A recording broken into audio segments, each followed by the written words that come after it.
Aadhaar card മാത്രം വെച്ചിട്ട് നമുക്ക് ലോൺ എടുക്കാൻ പറ്റുന്ന ഒരു ആപ്ലിക്കേഷനാണ് ഞാൻ നിങ്ങളുടെ അടുത്ത് ഇൻട്രൊഡ്യൂസ് ചെയ്യുന്നത്. ഈ ആപ്ലിക്കേഷൻ ഓപ്പൺ ചെയ്ത് കഴിയുമ്പോൾ തന്നെ നമുക്ക് ഇവിടെ അക്കൗണ്ട് ഇല്ലാത്ത കാരണം കൊണ്ട് സൈൻ അപ്പ് ഓപ്ഷനിൽ ക്ലിക്ക് ചെയ്യാം. സൈൻ അപ്പ് ക്ലിക്ക് ചെയ്യുമ്പോൾ നമുക്ക് കുറച്ച് ഡോക്യുമെൻറ്റ്സ് നമ്മുടെ കയ്യിൽ ഹാൻഡിൽ ചെയ്ത് വെക്കുന്നതായിരിക്കും ഏറ്റവും ബെറ്റർ ഓപ്ഷൻ. ആധാർ കാർഡ് നമ്പറൊക്കെ നമ്മുടെ കയ്യിൽ ഉണ്ടെങ്കിൽ നമുക്ക് പെട്ടെന്ന് തന്നെ ഇതിൻ്റെ പ്രൊസീജിയർ വേഗം തന്നെ ചെയ്യാനായിട്ട് പറ്റും.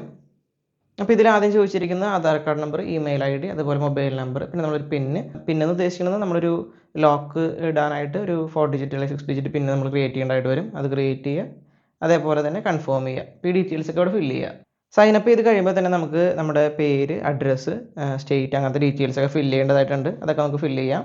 ഡീറ്റെയിൽസ് ഒക്കെ നമ്മൾ ഫില്ല് ചെയ്ത് കഴിഞ്ഞ് നമ്മളിവിടെ അപ്ഡേറ്റ് എന്നുള്ളൊരു ഓപ്ഷൻ ഉണ്ട്, അത് ടൈപ്പ് ചെയ്യുക. ഇത് കഴിയുമ്പോൾ നമ്മുടെ മുകളിലൂടെ എഴുതി കാണിക്കുന്നുണ്ട് സെറ്റപ്പ് യുവർ അക്കൗണ്ട് എന്നുള്ളൊരു ഓപ്ഷൻ കാണിക്കുന്നുണ്ട്. KYC ഒക്കെ ചെയ്യാനായിട്ടാണ് അവർ നമ്മുടെ അടുത്ത് പറയുന്നത്. KYCയുടെ കേസ് നമ്മൾ നോക്കിക്കഴിഞ്ഞ് കഴിഞ്ഞാൽ ആധാറിൻ്റെ ഫ്രണ്ട് അതുപോലെ ആധാറിൻ്റെ ബാക്ക് ഒക്കെ അപ്ലോഡ് ചെയ്യേണ്ടതായിട്ടുണ്ട്. പാൻ കാർഡ് ഓപ്ഷണലാണ്.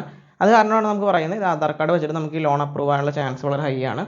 ബാങ്ക് അക്കൗണ്ട് നമ്പർ നമുക്ക് കൊടുക്കാം, IFSC കോഡ്, അതുപോലെ ബാക്കിയുള്ള ഡീറ്റെയിൽസ്.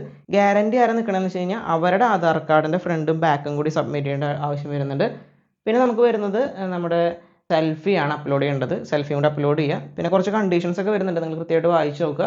അത് കഴിഞ്ഞിട്ട് സബ്മിറ്റ് അടിച്ച് കഴിഞ്ഞ് കഴിഞ്ഞാൽ ഈ ഒരു പ്രൊസീജിയർ കഴിഞ്ഞു. അപ്പോൾ നമ്മുടെ അക്കൗണ്ട് ഇപ്പോഴും സെറ്റപ്പ് ആയിക്കൊണ്ടിരിക്കുകയാണ്. നമുക്ക് ബാക്കിയുള്ള കേസ് നോക്കിക്കഴിഞ്ഞാൽ നമുക്ക് ബില്ല് പേ ചെയ്യാനുള്ള ഓപ്ഷനൊക്കെ ഇവിടെ നമുക്ക് വരുന്നുണ്ട്. ബട്ട് അതിന് മുമ്പ് നമ്മുടെ KYC അപ്രൂവ് ആയി കിട്ടേണ്ടതാണ്. നമുക്ക് നമ്മുടെ ഡീറ്റെയിൽസ് ഒക്കെ ഫില്ല് ചെയ്ത് കഴിയുമ്പോൾ നമുക്ക് ഇവിടെ സെറ്റ് ഓട്ടോ പേ എന്നുള്ള ഓപ്ഷൻ വന്നിട്ടുണ്ട്. അപ്പോൾ ഓട്ടോ പേ പ്രൊസീജിയേഴ്സ് ഒക്കെ കഴിഞ്ഞിട്ടാണ് നമുക്ക് നമ്മുടെ ക്രെഡിറ്റ് ലിമിറ്റ് കിട്ടുക. അപ്പോൾ നിങ്ങൾ നിങ്ങളുടെ പ്രൊഫൈൽ ഓട്ടോ പേ ഒക്കെ നിങ്ങളുടെ മെയിലിലേക്ക് വന്നതാണ് കറക്റ്റായിട്ട് ചെയ്യാനായിട്ട് നോക്കുക. ഞാൻ ജസ്റ്റ് വീഡിയോ പർപ്പസിന് വേണ്ടിയിട്ടാണ് നിങ്ങൾക്ക് ഇത് കാണിച്ചു തന്നിരിക്കുന്നത്. അപ്പോൾ നിങ്ങൾക്ക് എത്ര രൂപയുടെ ലിമിറ്റ് കിട്ടിയെന്നുള്ളത് ഡിസ്ക്രിപ്ഷനിൽ നിങ്ങൾ കമൻറ്റ് ചെയ്യുക. അതുപോലെ ഈ വീഡിയോ കണ്ടു കഴിഞ്ഞിട്ട് ഇത് അപ്ലൈ ചെയ്യാനായിട്ട് താല്പര്യം ഉണ്ടെങ്കിൽ അപ്ലൈ ചെയ്യാനായിട്ട് ലിങ്ക് ഞാൻ വീഡിയോൻ്റെ ഇടയിൽ കൊടുത്തിട്ടുണ്ട്. അതുവഴി അപ്ലൈ ചെയ്യാനായിട്ട് മാക്സിമം നോക്കുക. വീഡിയോ നിങ്ങൾക്ക് യൂസ്ഫുൾ ആയിട്ടുണ്ടെങ്കിൽ തീർച്ചയായിട്ടും ചാനൽ സബ്സ്ക്രൈബ് ചെയ്യുക.